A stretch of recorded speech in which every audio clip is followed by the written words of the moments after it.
تتوقع المديرية العامة للأرصاد الجوية اليوم الاثنين استمرار الأجواء الحارة نسبيا في كل من سهول تادلا، الرحامنة جنوب البلاد، وكذا بالجنوب الشرقي، كما يرتقب تشكل كتل ضبابية وسحب منخفضة خلال الصباح والليل فوق سواحل وسهول المحيط الأطلسي، فيما ستكون السماء غائمة أحيانا خلال الليل بمنطقة طنجة والسهول الشمالية والوسطى، إضافة إلى الريف.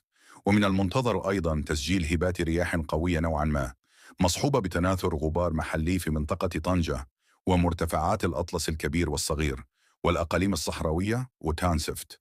أما درجات الحرارة الدنيا فستتراوح بين 3 و7 درجات بمرتفعات الأطلس والريف والهضاب العليا، وبين 14 و21 درجة بشرق الأقاليم الصحراوية، وبين 8 و14 درجة بباقي أنحاء المملكة. فيما ستعرف درجات الحرارة خلال النهار ارتفاعا بالشمال الشرقي مع انخفاض بباقي المناطق، وسيكون البحر قليل الهيجان إلى هائج بالواجهة المتوسطية وبالبوغاز وعلى طول الساحل الأطلسي.